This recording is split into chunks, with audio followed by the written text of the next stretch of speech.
All right, let's begin here then. Members of the National Union of Metalworkers of South Africa have handed a memorandum of grievances to the Japanese embassy in Pretoria. This against management of motor manufacturer Nissan for failure to engage the union on the Nissan Ambition 2030 and lack of transparency on the future of the South Africa plant, which might be relocated to Egypt and disadvantage about 1,200 employees. Our reporter Mbalenhle Mthethwa is tracking those developments on the ground for us, and she joins us live then for this update. Mbalenhle, very good afternoon to you. Let's talk about this memorandum and how it was received, but also taking us through the grievances. I've briefly spoken about them here this afternoon, but take us through what some of those workers, I see a lot of them standing there behind you, are saying to you.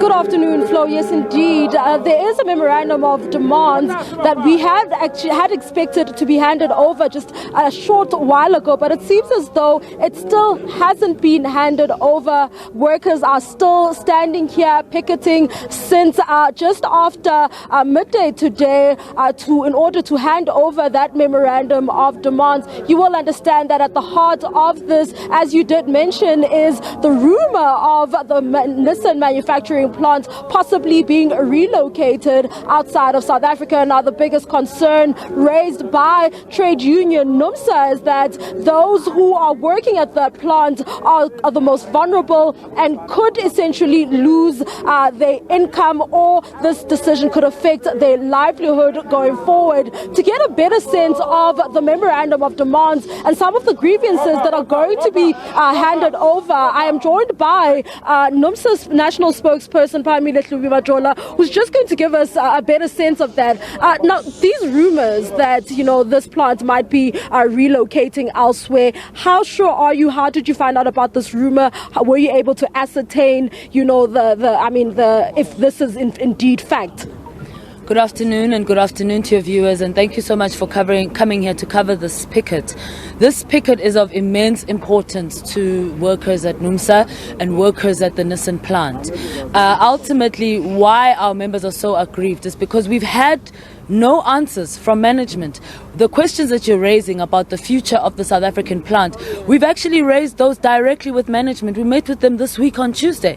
And as I speak to you now, we still don't have answers for you about the future of this plant. And yet rumors abound that Nissan is relocating to Egypt. And part of why our members are so worried about that is because there has been some talk about the fact that the manufacturing of electrical vehicles will not be done here but will be done in Egypt. And if that happens, we're talking about over 1,200 workers and their families who are going to be affected by such a move. We're a recognized trade union at Nissan. What we are demanding is part of what we deserve. They're not doing us any favors by engaging us. They have a duty. We are an important stakeholder. We're a recognized stakeholder. We have a right to know if indeed this plant will be relocating. And if it is, then we must be able to make contingency plans about what that means as far as job security for workers and for the future of the plant. Okay. Now, you talk about engagements, right? And also the wait right now outside here. It seems as though you were supposed to hand over that memorandum just a short while ago. It still hasn't happened. What is causing the delay? The problem is that, and I think we must be frank about this, there's a level of arrogance that we're experiencing from the Japanese embassy. We met with them days before this picket. They knew we were coming. We've been exchanging emails. We've even met physically to discuss the fact that we're going to come here. Our members came straight from shift to come and picket and raise their grievances about what's happening at Nissan in South Africa. All we needed for them to do was to come and listen to what we have to say and to receive the memorandum. Instead, they sent some junior security guard to come here and engage workers. That is extremely insulting. What are you trying to say? And if your concerns are security, what do you think we're going to do when there's a sea of police parked by your gate? It's completely unacceptable that this is how the Japanese embassy can respond. When we have had engagements with them, they know that we are coming here. So the reason that the handover has been delayed is because our members, rightly so, are aggrieved and angry that after leaving their shift to come here and picket, they have the audacity to send a security guard to come in and receive the memorandum. It's very cheeky, it's very disrespectful, we won't accept it. We ask for them to adhere to what we agreed to when we met, that they will come and accept the memorandum. It won't take more than 5 minutes of their time. And by they, do you mean management? Would you rather hand this over to management or someone senior? We came here to picket at the Japanese embassy. We want the ambassador or someone from the ambassador's office to receive this memorandum, not the security guard. Per what we discussed, and why we came specifically to the embassies, because we wanted to present our grievances to the embassy. We want the embassy to intervene on the fact that a Japanese-owned company on our soil is violating workers' basic rights, does not respect them enough to even bother to engage about the future of a company.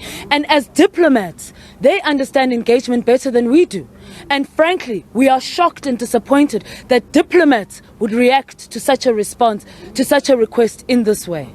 Now, just going back to what you mentioned a little bit earlier on in terms of due process, what is the normal process that is followed, in instances like this? You're saying that Nissan is not transparent at this stage. What sort of procedure would be followed in the event of a company closing down and setting up shop elsewhere? Well, first of all, the management would need to inform the trade union of the fact that this is what's happening.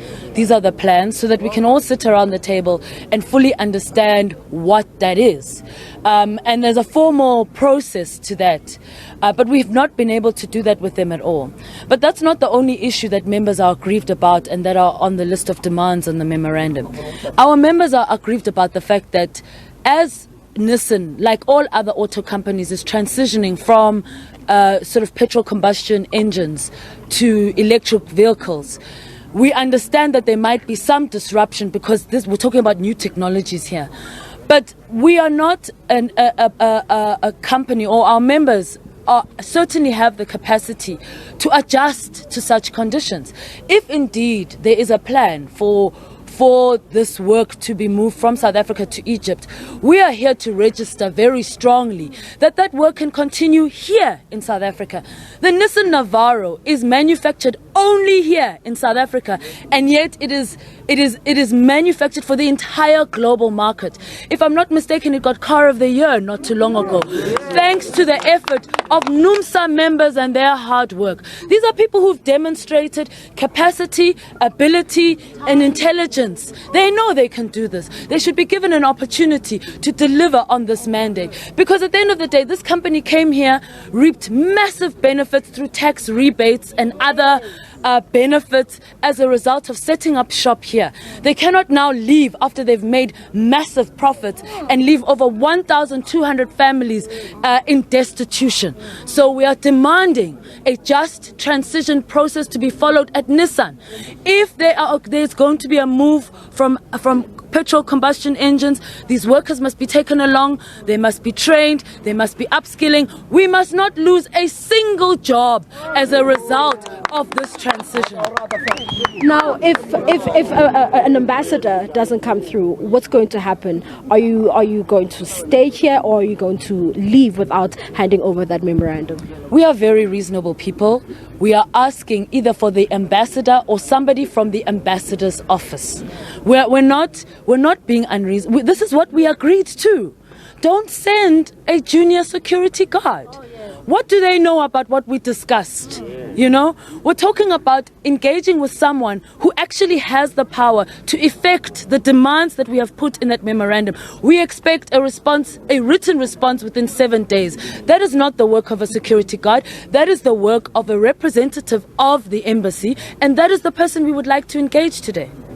Thank you so much for speaking to us. There you have it. We will be giving you the latest with regards to whether that memorandum of demands is finally handed over. As you know, there are delays. It was due to be handed over at around 3:30. We got word that it was handed over, and it was being handed over, only to learn just a little bit later on that it was not handed over. It's back to you in studio. All right, thanks very much. Then to our reporter, Mbalenhle Mthethwa, is tracking developments for us there in Pretoria, where Numsa members are picketing indeed outside the Japanese embassy in Pretoria against the management of motor manufacturer Nissan for failure to engage on the union on Nissan's Ambition 2030, which might see them relocating to Egypt. Speaking there, of course, to Mbalenhle Mthethwa, who's Numsa spokesperson.